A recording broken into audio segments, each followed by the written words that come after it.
We thought we were invincible. We were wrong.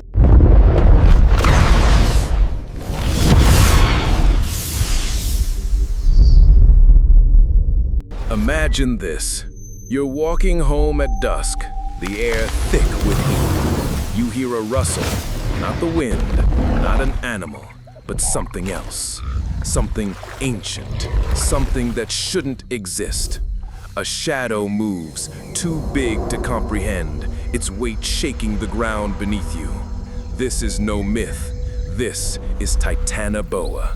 60 feet of raw, unrelenting power. A snake that could crush a crocodile in its coils. It went extinct 60 million years ago. But what if it didn't? What if Titanoboa still slithered among us, ruling the shadows of our world? Would we survive it? Or would it consume us? Let's find out. Gravely serious, with moments of awe and quiet intensity, this isn't just a thought experiment. It's a question of survival. Ours, theirs, and the world we think we control. Stick with me, because by the end, you'll see why Titanoboa's survival changes everything. Titanoboa wasn't just a snake. It was a force of nature.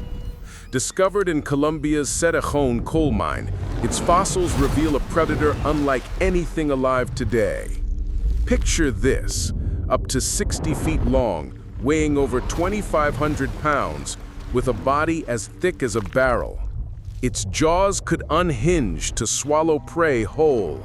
Crocodiles, giant turtles, even early mammals. This was the apex predator of its time, 60 million years ago, in a world hotter and wetter than ours, where jungles pulsed with life and death. But why was it so massive? The answer lies in Earth's climate.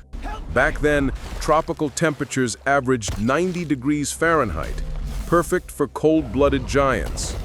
Titanoboa thrived in swamps, rivers, and rainforests, using its size and stealth to dominate. Its extinction, tied to cooling climates and shifting ecosystems, seemed inevitable. But what if it wasn't? What if Titanoboa adapted, survived, and evolved alongside us? To answer that, we need to understand what made it so deadly and what it would mean for us today. Gravely serious, with moments of awe and quiet intensity. Titanoboa wasn't just big, it was cunning.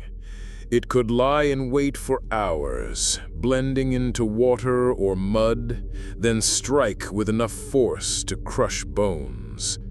Its metabolism allowed it to go months without eating, making it a patient, relentless hunter. If it survived extinction, it wouldn't just be a relic.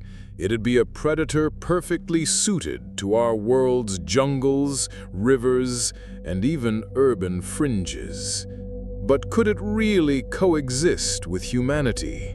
Or would it see us as just another meal? Let's set the stage. It's 2025, and Titanoboa never went extinct. It's adapted to modern climates, thriving in tropical regions like the Amazon, Congo, and Southeast Asia. Its population is small, maybe a few thousand globally, but each one is a killing machine. They lurk in rivers, swamps, and dense forests, their size and camouflage making them nearly invisible until it's too late. Now imagine you live near one of these habitats. You're not in a prehistoric jungle, you're in a village, a suburb, a city on the edge of wilderness. What happens when Titanoboa crosses your path? First, let's talk scale. A single Titanoboa could kill a human in seconds. Its constriction is like a hydraulic press, exerting enough pressure to stop your heart before you can scream. Unlike venomous snakes, it doesn't need poison. Its sheer strength is enough. If you're fishing, swimming, or even walking near water, you're in its domain. And it's not just individuals at risk. Livestock, pets, even small vehicles could be targeted by a hungry Titanoboa, disrupting entire communities. But it's not just about attacks. Titanoboa's survival would reshape ecosystems. In the Amazon, it could outcompete jaguars and caimans, becoming the top predator. Its appetite, capable of consuming 200 pounds in one meal, would strain prey populations, potentially collapsing food chains. Fish, mammals, even smaller reptiles would dwindle, forcing local communities to adapt or flee. And here's the twist. Titanoboa's presence would amplify climate change's impact. As humans clear forests for agriculture, they'd push deeper into its territory, sparking conflicts that neither side could easily win. Now, you might be thinking, couldn't we just hunt them down? Not so fast. Titanoboa's stealth and resilience make it a nightmare to track. Modern snakes like pythons already evade capture in places like the Everglades. A 60-foot, 2,500-pound predator will be even harder to find, let alone kill. Bullets might pierce its skin, but its sheer mass could absorb damage long enough to escape or fight back. And if we tried to eradicate it, we'd risk destabilizing ecosystems further, as Titanoboa's absence could let other invasive species thrive. Here's where it gets real. Titanoboa's survival wouldn't just threaten rural areas, it'd force us to rethink how we live. Cities near tropical zones like Miami or Jakarta could face sightings. Infrastructure, roads, canals, power lines could be damaged by a creature that size moving through floodplains. The economic cost of containment, from military operations to wildlife management, could run into billions. But the human cost is what hits hardest. Imagine the fear of knowing a predator that size is out there, watching, waiting. Every swim, every hike, every moment near water would carry a new kind of dread. So, how do we fight back? Could humanity stand a chance against a creature this powerful? Let's break it down. Our first instinct might be technology. Drones, thermal imaging, AI tracking to hunt Titanoboa. But technology isn't foolproof. Jungles are dense, water obscures sensors, and Titanoboa's ability to go dormant for months makes it a ghost.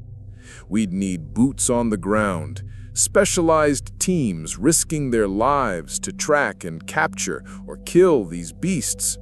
And even then, one mistake could be fatal. What about containment? Fencing off rivers or swamps sounds plausible, but Titanoboa's strength and size make most barriers useless. It could crush metal or burrow under walls. Relocating human populations away from its habitats might work, but that's a logistical nightmare. Millions displaced, economies disrupted, cultures uprooted. And here's the kicker. Titanoboa could adapt faster than we expect. Modern snakes already show remarkable resilience, invading new territories and surviving harsh conditions. A Titanoboa with millions of years to evolve might be even tougher, maybe even developing traits we can't predict. Gravely serious, with moments of awe and quiet intensity. But the real question isn't just about survival, it's about coexistence. Could we share the planet with Titanoboa? Some might argue we could study it, protect it, even turn it into a tourist attraction. Imagine Titanoboa safaris or wildlife preserves. But that's a fantasy that ignores the stakes. One attack, one viral video of a human being crushed, and public fear would demand action. Governments would pour resources into extermination, environmentalists would push back, and the debate would tear communities apart. The tension between fear and fascination would define our relationship with this creature. Here's the twist. Titanoboa's survival might force us to face our own hubris. We like to think we control nature, building cities, taming rivers, wiping out species. But a predator like this would remind us how fragile that control is.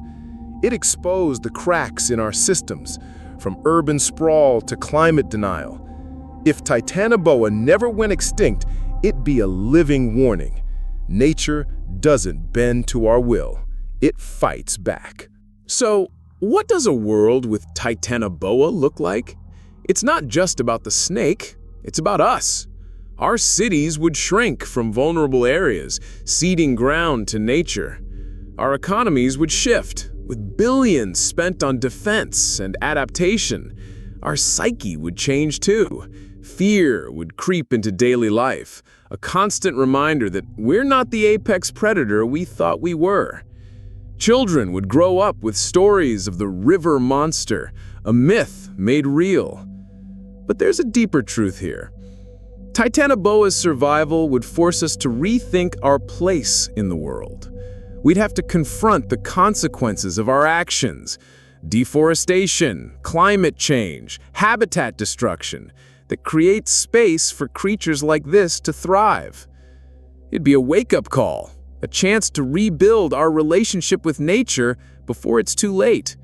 Because if we can't coexist with a snake, how will we handle the bigger challenges coming our way? Here's the final twist. Titanoboa's survival wouldn't just be a threat, it'd be a mirror. It'd show us our limits, our resilience, and our capacity to adapt. We'd learn to live with fear, to respect the wild, to value what we have before it's gone. The question isn't just, could we survive Titanoboa? It's, what would we become in the process? If Titanoboa never went extinct, it'd rewrite our world. It'd challenge our dominance, test our ingenuity, and force us to face the consequences of our choices. But it'd also remind us of something profound. We're not above nature, we're part of it.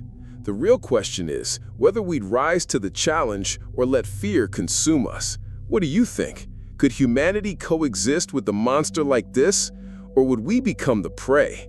Drop your thoughts in the comments. And if you want more what-if scenarios that shake the world, hit that subscribe button. Until next time, stay curious and watch the shadows.